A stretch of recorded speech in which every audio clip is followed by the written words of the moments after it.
Hi, big boss season 6 വന്നിരിക്കുകയാണ്. തീയൊക്കെ പാറി ഇനിയൊന്ന് മാറ്റി പിടിക്കാമെന്ന് പറഞ്ഞിട്ടാണ് ലാലേട്ടൻ വന്നിരിക്കുന്നത്. നേരത്തെ പോലല്ല, 4 റൂംസ് ഉണ്ടായിരിക്കുമെന്ന് പറയുന്നു. കളി മാറി വരട്ടെ, മാറ്റം വരട്ടെ.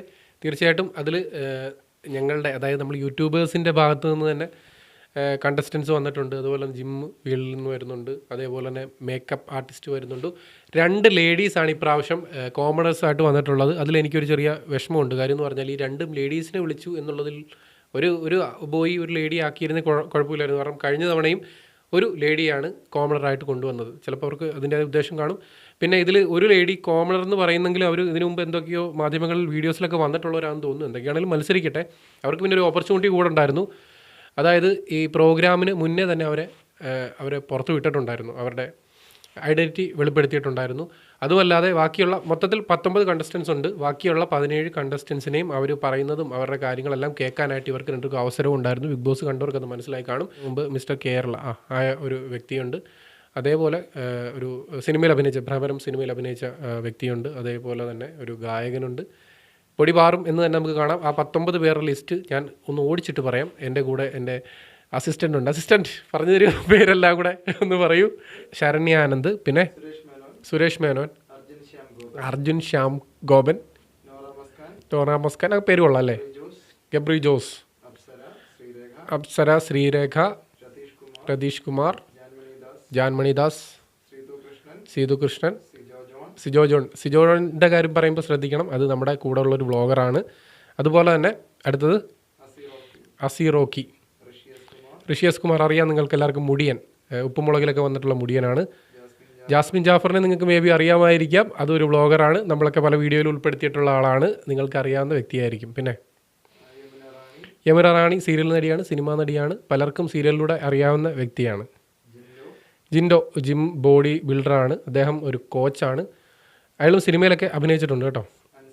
അൻസിബ ഹസൻ, ദൃശ്യം എന്ന സിനിമ പറഞ്ഞു കഴിഞ്ഞാൽ എല്ലാവർക്കും അറിയാം. അൻസിബ ഹസനെ അറിയാത്തവരായിട്ട് കാണത്തില്ല പലരും. അതുപോലെ തന്നെ ബിഗ് ബോസിലേക്ക് ആദ്യം വന്നതും അൻസിബ ഹസനാണ്. 2 കോമണേഴ്സ് ഉണ്ട്, നിഷാനയും പിന്നെ അതുപോലെ തന്നെ റസ്മിൻ ബായി. അവർ രണ്ടുപേരും അവർ 2 ബൈക്കിലിരിക്കുന്ന ഫോട്ടോസും കാര്യങ്ങളൊക്കെയാണ്. അവരെങ്കിലും ഉരുക്ക് വനിതകളാണെന്നുള്ള രീതിയിലാണ് റെപ്രസെൻറ്റ് ചെയ്തിരിക്കുന്നത്. അവിടെയാണ് ഞാൻ പറഞ്ഞത് ഒരു ബോയ് കൂടെ ഉണ്ടായിരുന്നെങ്കിൽ നന്നായിരിക്കുമെന്ന്. എന്തായാലും ബിഗ് ബോസിന് ഞാൻ ഈ വർഷത്തിൽ നല്ലോണം ഇരുന്ന് കാണാൻ പോവാണ്. അതിൻ്റെ ചെറിയ റിവ്യൂസും കാര്യങ്ങളൊക്കെ കൊണ്ടുവരാൻ പറ്റുമെങ്കിൽ കൊണ്ടുവരാം. ഞാൻ ഒറ്റയ്ക്കോ അല്ലെങ്കിൽ നമ്മൾ ഒരു പോഡ്കാസ്റ്റ് ടീം ഉണ്ടാക്കിയിട്ടോ ഈ വിഷയങ്ങളൊക്കെ സംസാരിക്കുന്നതായിരിക്കും. അപ്പോൾ ഇപ്പോൾ രാത്രി ഞാൻ വീഡിയോ എടുക്കുമ്പോൾ തന്നെ രാത്രി 12 മണി കഴിഞ്ഞിട്ടുണ്ട്. അപ്പോൾ വരട്ടെ, ഇവരുടെ കളികളൊക്കെ കാണട്ടെ. കഴിഞ്ഞ തവണ ഉണ്ടായിരുന്ന ഒരു ബിഗ് ബോസിൽ നിന്ന് വ്യത്യാസം തോന്നുന്നത് എന്താണെന്ന് വെച്ച് കഴിഞ്ഞാൽ, കഴിഞ്ഞ തവണ അഖിൽ മാരാർ ഓൾറെഡി പുറത്ത് തന്നെ എസ്റ്റാബ്ലിഷ്ഡ് ആയിരുന്നു. വിന്നറായിട്ടുള്ള അഖിൽ മാരാർ പുറത്ത് തന്നെ എസ്റ്റാബ്ലിഷ്ഡ് ആയിട്ട് കുറേ കാര്യങ്ങളൊക്കെ വന്നിരുന്നു. ഇപ്രാവശ്യം വരുന്നൊരു നെഗറ്റീവും പോസിറ്റീവും എന്താണെന്ന് വെച്ച് കഴിഞ്ഞാൽ ആരെയും അധികം വലുതായിട്ട് ആർക്കും അറിയാത്തൊരു കാര്യമാണ്. വലിയ എസ്റ്റാബ്ലിഷ്ഡ് ആയിട്ടുള്ളതോ എല്ലാവരും ഒരേപോലെ നിൽക്കുന്ന പല മേഖലകളിൽ നിൽക്കുന്ന ആളാണ്. പക്ഷേ പോസിറ്റീവ് എന്താണെന്ന് വെച്ച് കഴിഞ്ഞാൽ ഇവരെ ആരെയും അറിയാത്തത് കൊണ്ട് തന്നെ ഇവർക്ക് ആരെന്ത് ചെയ്യുമെന്നൊന്നും പറയാൻ പറ്റത്തില്ല. അപ്പോൾ ഇതിൽ ആര് രാജാവാകും, ആര് രാജ്ഞിയാവും, ബിഗ് ബോസിൽ എന്ന് പറഞ്ഞാൽ രാജ്ഞിയല്ലല്ലോ, രാജാവെന്നല്ലേ പറയുന്നത്. അപ്പോൾ ആര് രാജാവാകും അല്ലെങ്കിൽ ആരായിരിക്കും കിങ് എന്നുള്ളത് നമുക്ക് കണ്ടറിയാം. ഇവരുടെ കളികൾ എന്തായാലും ഉടനെ തന്നെ തുടങ്ങുമായിരിക്കാം. മിക്കവാറും നാളെ തന്നെ കളികൾ തുടങ്ങും. എല്ലാവരും ഈ ബിഗ് ബോസ് കാണുന്നവരൊക്കെ പറ്റുമെങ്കിൽ കാണുക. ഇപ്പം തന്നെ 24/7 നിങ്ങൾക്ക് കാണാൻ പറ്റും. അത് കാണുക. അപ്പോൾ നിങ്ങളുടെ അഭിപ്രായങ്ങൾ എന്തൊക്കെയാണെന്ന് ഈ വീഡിയോയുടെ അഭിപ്രായങ്ങൾ കമൻറ്റ് ബോക്സിൽ ഇടുക. അപ്പോൾ നമുക്ക് വരും ദിവസങ്ങളിൽ ഇവരുടെ ഗെയിം കാണാം. ഇനിയിപ്പോൾ ഒരു 100 ദിവസം ബിഗ് ബോസിൻ്റെ കളികളായിരിക്കും. നമുക്ക് പുറത്തിറങ്ങി പബ്ലിക് ഒപ്പീനിയൻ കാര്യങ്ങളെല്ലാം ഉൾപ്പെടുത്താം. അതേപോലെ നിങ്ങൾ ആഗ്രഹിക്കുന്ന ബിഗ് ബോസിൽ എത്തണമെന്ന് നിങ്ങൾ ആഗ്രഹിച്ചിട്ടുള്ള ആളുകളെ കമൻറ്റ് ചെയ്യുക. ഈ കണ്ടസ്റ്റൻസിൽ നിങ്ങൾക്ക് ഏറ്റവും ഫേവറേറ്റ് ആയിട്ട് തോന്നിയ, ഇതുവരെ തോന്നിയവരെ കമൻറ്റ് ചെയ്യുക. അതേപോലെ തന്നെ ഇതിൽ ഫേവറേറ്റ് അല്ലാന്ന് നിങ്ങൾക്ക് തോന്നുന്ന, അല്ലെങ്കിൽ നിങ്ങൾക്ക് ഒട്ടും ഇതിൽ വേണ്ടായിരുന്നു എന്ന് തോന്നുന്നവരെയും കമൻറ്റ് ചെയ്യുക. ബാക്കിയുള്ളതൊക്കെ നമുക്ക് ഒട്ടും വൈകാതെ തന്നെ കണ്ടറിയാം. Signing out.